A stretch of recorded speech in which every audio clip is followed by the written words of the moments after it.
Bonjour à tous, je m'appelle Julien Gamère et je suis résident au Sogeti Labs et je suis référent Metaverse. Et aujourd'hui, je vais vous présenter un BBL concernant la modélisation 3D et l'animation 3D, qui sera en 3 parties. Et c'est parti pour la première partie. Dans cette première partie, on va aborder des notions de la 3D, sa définition, son histoire. Et ensuite, dans une deuxième partie, on abordera tout ce qui est technique de modélisation 3D. Et enfin, dans une dernière partie, on abordera tout ce qui touche à l'animation 3D. Donc un petit peu d'histoire. En fait, la modélisation 3D n'est pas aussi récente qu'on peut le croire. Euh, L'une des personnes qui a beaucoup contribué à la 3D aujourd'hui, c'est Euclide, un mathématicien grec en 300 avant Jésus-Christ, qui est considéré aujourd'hui comme l'un des plus grands mathématiciens de tous les temps. Surtout très connu pour son livre Éléments. C'est un ouvrage de géométrie axiomatique qui définit et démontre de nombreuses propriétés géométriques de base, telles que les propriétés des triangles, des quadrilatères et des cercles.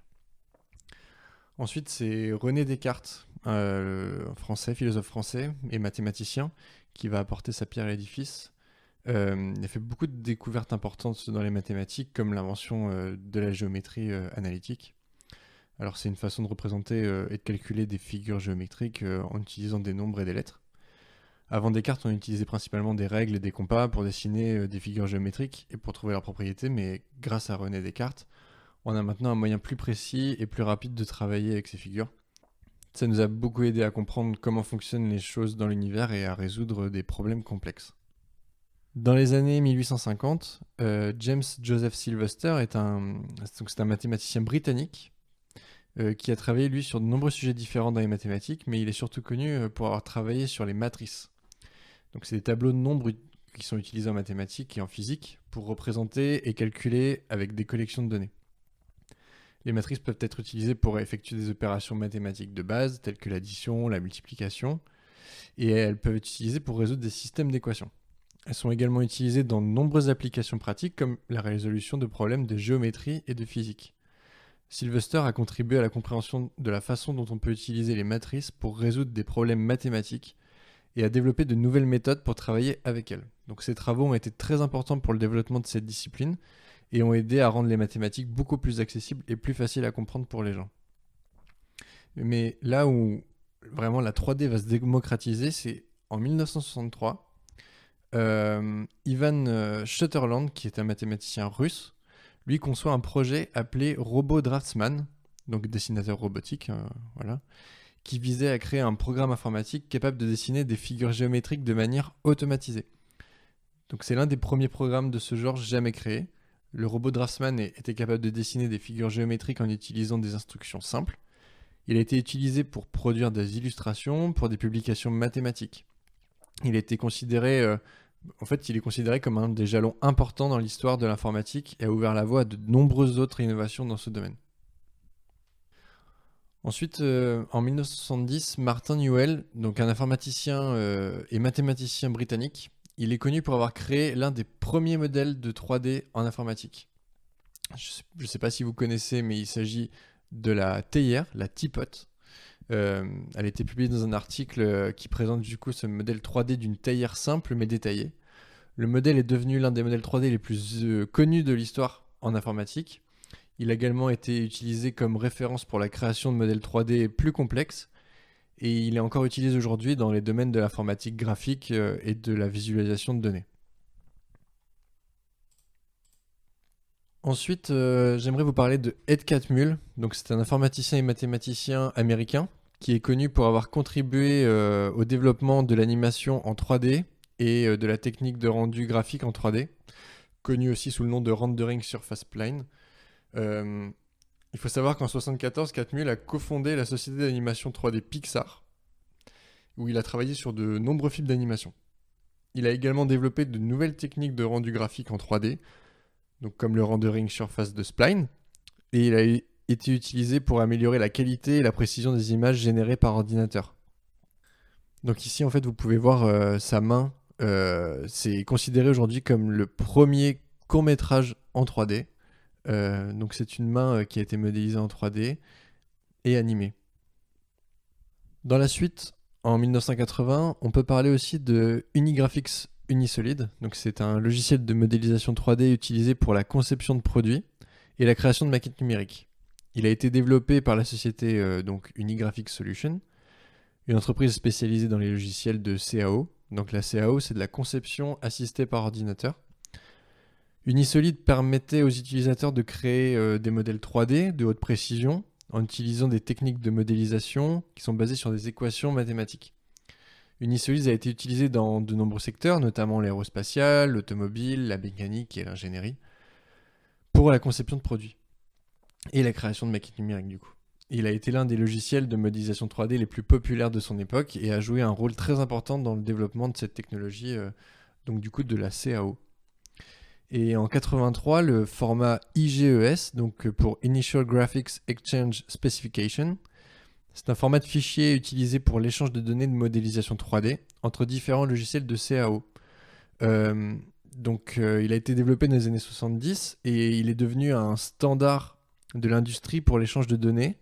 Il permet aux utilisateurs de partager des modèles 3D et de les ouvrir dans différents logiciels, mais même s'ils ont été créés avec des versions différentes du même logiciel. Ça rend l'échange de données beaucoup plus facile et plus précis. Et c'est ce qui a facilité du coup la démocratisation de cette modélisation 3D. Donc à partir des années 90, on peut vraiment parler de démocratisation, avec les logiciels de plus en plus performants, certains gratuits, la baisse du coût des composants graphiques, les communautés de graphistes 3D s'agrandissent et la modélisation 3D devient donc beaucoup plus accessible. Pour parler un petit peu des applications dans lesquelles on retrouve la modélisation 3D, évidemment, on parle tout de suite du monde industriel avec cette CAO, donc c'est la conception assistée par ordinateur.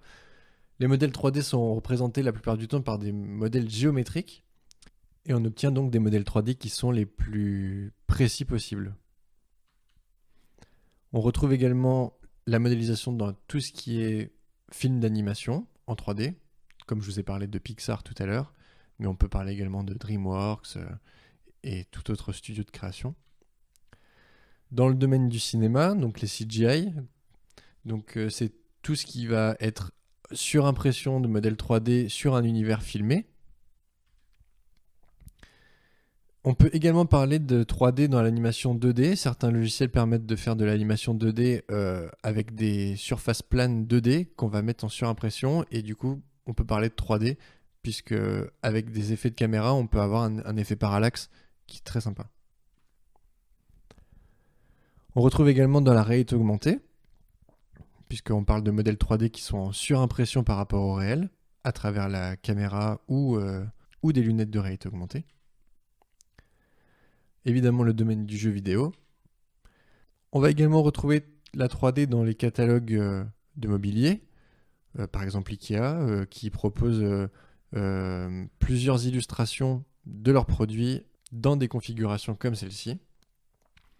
Il faut savoir que pour des soucis de temps et d'argent, la plupart de leurs produits sont modélisés en 3D. Et ce que vous voyez ici, c'est de la 3D.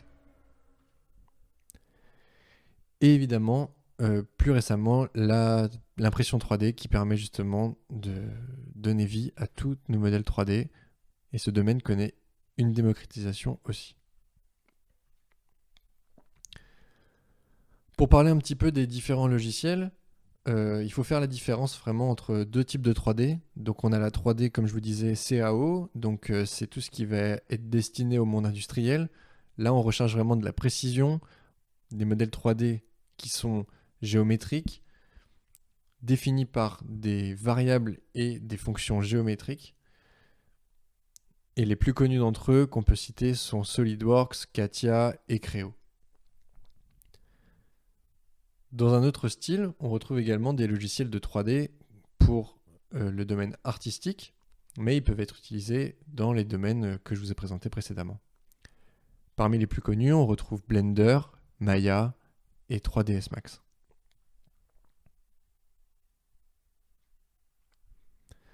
Pour terminer, j'aimerais vous parler de quelques notions de 3D qui vous permettront de comprendre la suite de cette présentation.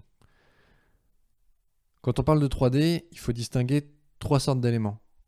On a les points, en anglais c'est les vertices, on a les arêtes, les edges, et on a les faces. L'ensemble des faces, comme vous pouvez le voir sur la tête du mannequin, représente un maillage, en anglais meshes. Plus notre maillage sera détaillé, plus le modèle 3D sera réaliste.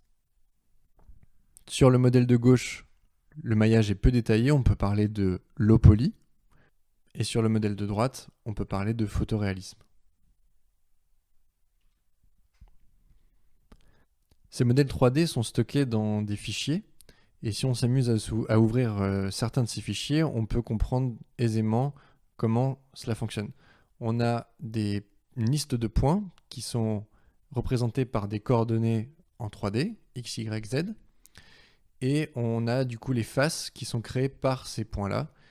Et il faut savoir qu'une face aussi a une normale, c'est-à-dire qu'une face orientée, ce qui nous permettra d'indiquer au moteur de rendu quelle face permet de rendre et quelle face ne permet pas de rendre. Je vous mets en bas une liste non exhaustive de formats de fichiers 3D qui sont très utilisés.